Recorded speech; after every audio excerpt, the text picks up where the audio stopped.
What it be like? Shit, nothing really right about now. So I'm just saying, why do I see a bright? I mean, just looking bright. Did I have anything to do with it? You always do every time you come I around. lit you up. When I stepped on the grounds You over here, always do. I put a light. You do every I time. bring a light with me, huh? Yes, you do. And I'm not blowing smoke up your ass because I ain't getting paid for it. I'm telling you the You truth. said what? I'm not blowing smoke up your ass because I ain't getting paid. Oh no, for it. I don't think It's you're the blowing truth. smoke. I don't think you're blowing smoke. I appreciate you. Yeah. Would you like a cigarette? Yes, please. All right. Thank you. Hey, I was just, Every time you talk to me, every time I see you, I just start smiling on the inside. yeah, because we need to keep building hope. You know. Young Jim. Hope. We gotta hope, stay hopeful and prayerful, and we gotta keep fighting. We ain't the first fighters. I know that. Oh man, I think if we were to read our history of being kidnapped from another place, another continent, being kidnapped, brought to another foreign land, right? Not understanding the games or the language that these people are speaking, right? Being robbed, raped, and all kinds of stuff. It's been going on. Men and women were raped. Here we are, dealing with the latest stuff. We have to deal, and then these people, even you get out of one situation, back then they couldn't even really run nowhere. Right. They couldn't run nowhere. And just think how far they had to run. You had to run to another country? Okay. That's a hell of a run. Wow. You ain't got no horse, don't know how to ride no horse. It's crazy. Just their feet. Yeah, so I take you home. I take you with me. Yeah, after we speak and when different days I think about you. I even look for you sometimes. I said, where's my girl at? Where's she at? This is my job, what I do, and I just have. It's a trip when you make a commitment. Yes. And I had made a commitment to God when I was looking at that 14 to 16 years for sleeping in an abandoned house and all that. I said, I'm going to help your people. I'm going to help my people. Okay. And, and I told him, and I'm not going to go back to the other life because I said, God, if I go back to the other life, if my mama died, which she died, if this happened and it happened and these things happen, I said, if I go back to the other life, back to using and all the stuff that I did, you can give me that 16 years. I made him a commitment. And it was crazy because, I ain't no lawyer and nothing. I didn't have no lawyer money. I didn't have no money for commissary. Right. And I was out of jail in 3 months. Really? I was out of jail in 3 months. So, but that's the easy part for God. The other part of it is my commitment to contract that I made with him, that I would help his people, and I've been doing it. And March 6th will be 17 years from that last commitment. Are you serious? Yeah, 17 years, and I ain't went back. 17 years. Praise the Lord. Oh, I was scared. I was scared. I understand fear, but there's only something that can combat fear, right? And that's God. We don't tell God how big our problems are. We tell our problems how big our God is. Yeah. And if your God is bigger, he gotta be bigger. You can't have no little dwarf midget God. He got to be big. Okay. This shit is big out here. It got to be big. I got this other guy. He's in the wheelchair over there, and I'm finding time, and I have to start having some notes on. Well, I don't really need notes because I'm natural, but I want to ask him if a friend like me can help change your situation or help change the situation of Oakland and other cities.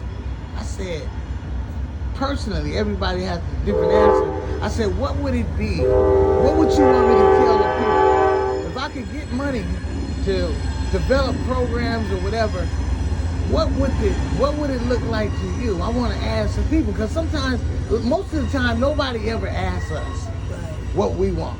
They want to say, oh well, we'll get a cardboard box, and we'll get a few little sheds, and we'll let the people stay in there. No heater, no television, no electricity. Right. We'll just let them stay in there.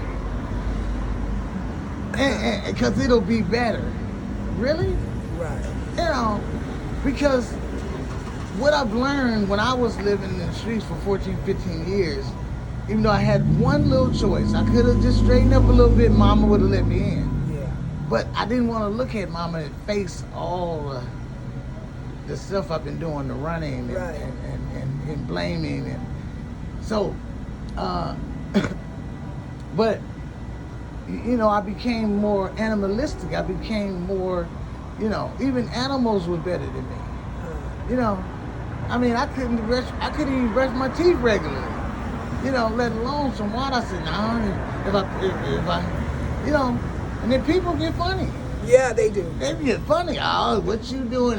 You know, Mama, you know, I had got off the hook. My mother used to tell me if I go to the bathroom to do a number 2, she said, you need to leave the door open. What? I said, why? She said, you might steal some some toothpaste or something out of it. And I was like, Mama, I said, I don't want to leave the door open. She said, well, and then pretty soon, she started telling me I can close the door. Really? You know, and stuff like that. You know, she started leaving her, you know, her stuff out. You know, her purse and different stuff. And I remember when I signed up for college and I was going in that direction to get, you know, finish something, because I had never finished anything. When I went to college, they had gave me $5,000 for going to school. Wow. They didn't tell black kids in the hood that you can get paid for going to school. Wow. I went to school with no high school diploma, no GED, no nothing, right? And I kept taking the test and taking this test to show that I was, you know, college prepared. Right. I flunked the English, but I passed the math. Then I passed the math and flunked the English. And I asked the people, I said, look, man, I've been in extra help classes, those classes they call retarded classes. Wow. I said, if I walked in here, I rolled in here in a wheelchair, and I passed the English, but didn't pass the math, didn't pass the math, didn't pass the English, would you hold back my money? They said, no. I said, well, disabled is disabled. Right. You know, they said, we're sorry, we're going to give you your check by tomorrow. They gave me that check for $5,500. I had given it to my mother. I know, I said, Mama, can I put this in your bank? She said, no. I said, why? She said, I've been watching you for this 16, 17 month of going to school. I thought you was going to quit in your first month. She said, baby, go get your own bank account. You don't need me no more. What? She said, you know, because it's just like training wheels. It's just like you put training wheels on the bike until the person learns how to ride on their Right. own. It's just like being at a light when you walk across the light. You're a child, somebody holds your hand. Right. And then eventually you can walk on your own. Yeah. But sometimes we have to it's like a rerun movie. We have to go back and start again. Right. And we will walk again and we'll run again. And we'll run harder than we ever ran. You were designed to lead. You know, you had done things. You might think I'm great, but I knew about you before you even met me. Right. I knew about the transitional and the recovery homes that you had. I knew about all that. I knew, Damn. right? I bet on the underdog to come in first one more time or several more times. Oh, I knew. Damn. You know, I got more hope from some of the people that's hit the bottom, have been on the bottom for a while, than the people that, you know, foolishly don't understand the world. They don't understand. They ain't felt what it feels like to be at the bottom.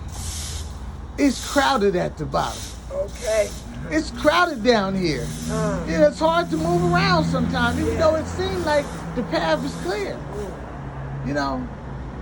And it's not. Yeah, I heard somewhere they say, hey, don't go where the path may lead. Go where there's no path and leave a trail.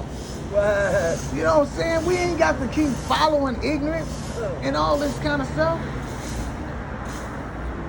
But your story is being written. You know, you part of the squad. You know, all the members that God tells me to pick and connect to. It's a very strong squad. You are not by yourself. You got some prayers going on that's not ordinary prayers, right? And even if it was just me and you, God got a squad of members that we can't even see. You know, they might be people that has passed on and just coming back for the squad.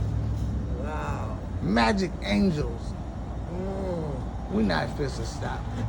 It's some hope out here.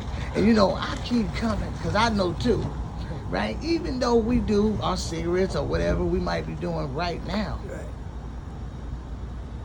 when we come together, we create a high. Oh, it's a high out this world. This is a high you can't buy at Walmart. Okay, You now. know, or Walgreens or nothing like that. You know, it's a love high. It's a love high. And my mother has passed on in 2008. But I know right now she up there smiling. She said, look at my son. Yep.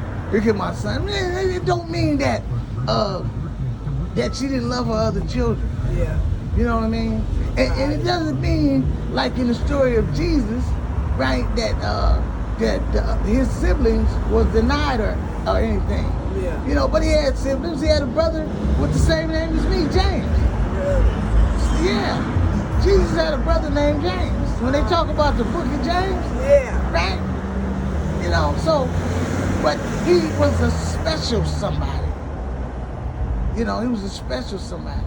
And you have your special ones. You love them all, but you can't love them the same because they're not the same. Exactly. They're not the same. They're different. They have different characteristics, different personalities, right? Some of them are just, at times, frustration. They seem mean. Then you have a comforter. Yeah. Out of one of them, right? No matter what.